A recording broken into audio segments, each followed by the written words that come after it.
The factory truck was already dumping scorched cocoa shells behind Caleb Turner's barn when the driver leaned out and laughed. "You keep taking this junk, you'll need another farm just to store it." Caleb barely heard him. A handful had spilled near the cattle fence, and 3 steers were stretching their necks toward it, sniffing, mouthing, then returning for more. The factory called the shells worthless. Caleb wasn't so sure. He crouched, rubbed one between his fingers, and caught a roasted smell beneath the char. Something didn't add up. Before he touched the pile again, "Where are you watching from?" For only a moment, the question hung in the air, before Caleb stood and looked back toward the fresh pile. Curiosity had replaced irritation. He scooped several handfuls into a clean feed bucket, carried them inside the barn, and spread them across an old workbench beneath the light. Up close, the shells looked worse than they smelled. Some were dark and brittle, others only browned along the edges, and bits of husk clung together in uneven clumps. Caleb knew better than to feed something simply because cattle wanted to taste it. Animals ate plenty of things that could hurt them. That afternoon, he called a livestock nutritionist in the county seat and described what the factory had been dumping. The woman listened, then said, "Don't guess with it. Bring me a sample." 2 days later, Caleb drove in with a sealed bag. What came back surprised him. The shells carried useful fiber and some protein, but the report also showed naturally occurring compounds, including theobromine, that meant they could not be fed freely or used as a full replacement for hay or grain. Moisture varied between loads too, creating another problem. Still, they weren't worthless. "If you use them at all," the nutritionist warned, tapping the report, "keep them to a controlled share of a balanced ration and test the material so you know what you're actually feeding." That was enough for Caleb to keep going. He returned home, measured a modest amount into his usual feed, and marked the test animals with chalk so he could watch them separately. His neighbor, Roy Bennett, stopped beside the fence and stared at the brown mixture. "You feeding cows chocolate now?" Caleb smiled. "Just testing something." Roy shook his head. "Hope they've got better sense than you." At the first feeding, Caleb learned almost nothing. The cattle sniffed, ate, wandered off, then came back. So he repeated the same careful mix the next morning and the morning after that, writing down how much went into the trough and how much remained. By the 3rd day, one difference was hard to miss. Nearly every scrap in the test group's trough was gone, while the cattle on his regular ration had left the usual loose feed scattered along the bottom. Between the 2 pens, Caleb stood with his notebook open. It wasn't proof yet. But for the first time, the pile behind his barn looked less like waste and more like a question worth answering, and Caleb finally had a reason to keep testing it. Keeping the test going meant Caleb had to become more careful, not less. He weighed each morning's ration, measured what remained by evening, and watched the marked cattle for any change in appetite, behavior, or condition. After a week, the pattern held. The cocoa blend wasn't making the animals eat more, but they were wasting less, and the difference was enough to shave a noticeable amount from his feed bill. That mattered. A second small group trial produced nearly the same result. When Caleb showed the numbers to the livestock nutritionist, she studied his notes before nodding. "You may have something useful here," she said, "but usefulness and consistency are 2 different things." He understood what she meant the next morning. A new factory load arrived, looking nothing like the earlier shells. This batch was darker, wetter, and packed into heavy clumps. Caleb broke one apart and found heat trapped inside the pile. Whatever he had learned from the first test could not be trusted if every delivery changed. Rather than feed any of it, he spread samples across 3 trays, checked moisture, separated the driest pieces, and rejected the rest. He also set aside representative samples for follow-up testing before any new batch entered the ration. The decision cost him nearly the whole load, but it exposed the real problem. If the shells were ever going to become dependable feed, he needed a way to screen, dry, test, and standardize them before they reached a trough. A week later, after adjusting the mix with cleaner material, Caleb invited a nearby dairy farmer named Earl Mason to look at the trial. Earl listened, examined the cattle, and studied the almost empty feed bunk. "You've been running this how long?" "Long enough to know it's worth another test," Caleb replied. Earl agreed to take 6 bags for a controlled trial on his own herd. And if you enjoy seeing practical farm ideas tested before they're believed, subscribe, because Caleb's real test was only beginning. 3 days later, Earl called. "The cows are eating it," he said, "and they're cleaning up better than I expected." A smile crossed Caleb's face, but Earl wasn't finished. "If you want me buying more, every bag has to be the same. One bad batch, and I'm done." That warning changed everything. Proof on his own farm was no longer the issue. Now Caleb had to show he could make the blend reliable every single time for customers. Making every bag identical proved harder than Caleb expected. 2 days after Earl's warning, another factory truck arrived with shells packed so damp that steam rose when Caleb pushed a shovel into the pile. He knew immediately they could not go into feed. By afternoon, he had rejected nearly the entire load. That hurt. Earl was waiting for more bags. The factory wanted the waste moved quickly, and Caleb had already spent money on testing. Worse, the plant manager told him storage space was tightening. "If you're taking these shells," he said, "I need you taking them on schedule. I can't hold good batches until you're ready." On the drive home, Caleb knew the arrangement had changed. Free material was no longer enough. He needed control.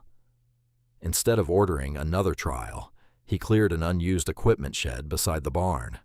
Old fencing came down. Broken shelving went outside.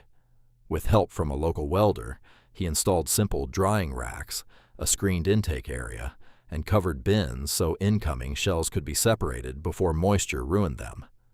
A handheld moisture meter gave him a fast check at intake, while periodic lab samples verified the composition and theobromine levels the nutritionist had warned about.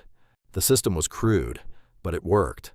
When the next acceptable load arrived, Caleb dried it evenly, screened out heavily burned clumps, confirmed it met his limits, and mixed a fresh batch for Earl.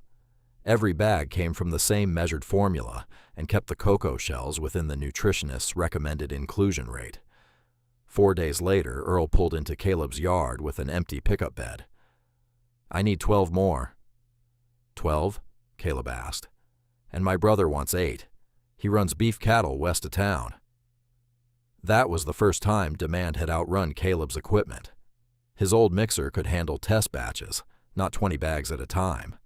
Filling larger orders would mean buying a used grinder and commercial mixer he had seen advertised 2 counties away. The price was more than he wanted to risk, especially with fencing repairs still waiting on his own farm. If the order stopped, the machine would become an expensive mistake.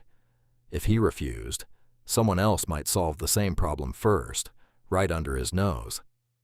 That night, Caleb spread the orders, feed records, and equipment listing across his kitchen table. The shells had already passed the most important early test. Farmers were asking for more. Now the danger was different. To keep serving them, Caleb would have to spend real money before he knew whether the demand would last. Until midnight, the equipment listing stayed spread across Caleb's kitchen table. Before breakfast, he called the seller.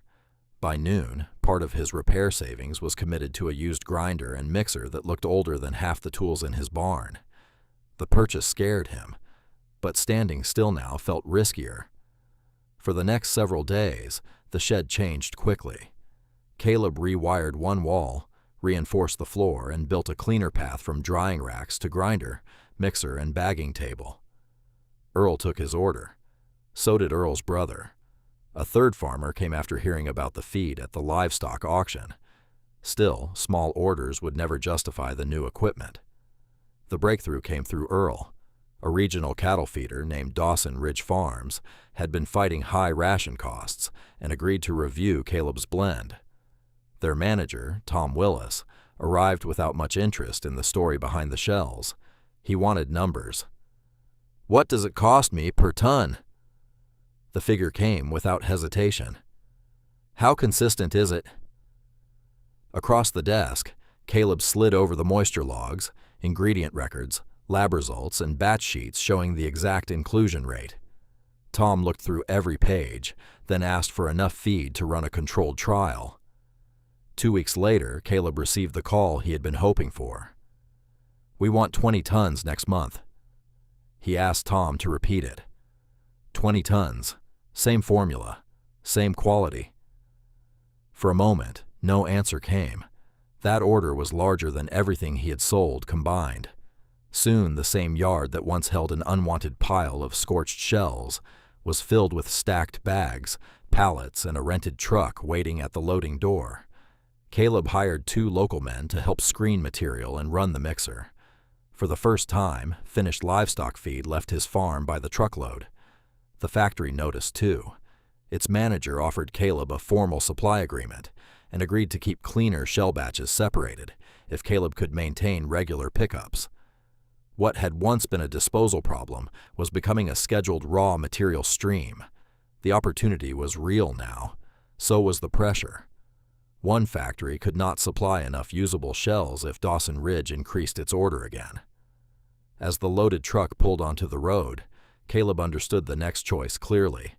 He could keep the business small, or he could find more processors and build something far larger than the little experiment that had started behind his barn.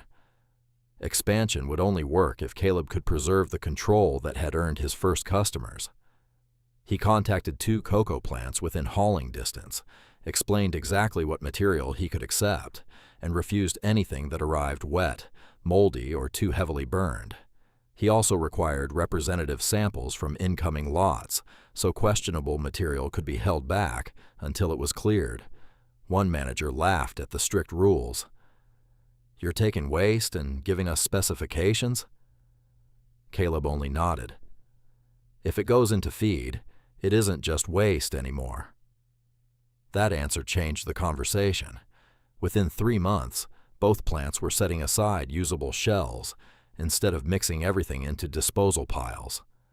Covered storage went up, the grinder was upgraded, and another driver joined the operation so collections would not interrupt production. Demand kept climbing, but Caleb resisted the urge to sell faster than he could make a dependable product. Dawson Ridge doubled its order. 2 dairy farms signed regular supply agreements. A feed dealer in the next county began carrying Caleb's bags after customers repeatedly asked for them by name. Soon, 2 more dealers were taking regular pallet orders, and the shed was turning out multiple truckloads each month for farms across several counties. The business no longer looked temporary. By the end of the second full year, that wider network of repeat farm and dealer orders pushed annual sales past $1 million. The number on the accountant's report caught Caleb's eye, but the real proof was outside. Trucks waited beside the shed. Workers checked incoming shells before unloading them. Pallets of finished feed stood where the first dark heap had once spread behind the barn. One afternoon, the original factory driver arrived with another load and climbed down from his cab. He looked across the yard, then shook his head. "Never figured anybody would buy that stuff." Toward the bagging line, Caleb glanced. "They're not buying shells," he said. "They're buying feed that works." There was no argument after that. Roy Bennett, who had joked about chocolate for cows, became a customer. Earl kept ordering. Other farmers who had once stopped by out of curiosity now called ahead to ask when the next batch would be ready. From the beginning, Caleb never pretended the shells were automatically valuable. Left wet in a pile, they were still a problem. Fed carelessly or at the wrong inclusion rate, they could have created another one. Their value came from what happened between those 2 points: testing, rejecting bad loads, controlling moisture, verifying composition, balancing the ration, and earning trust, one order at a time. Late that evening, another delivery truck rolled away from the farm.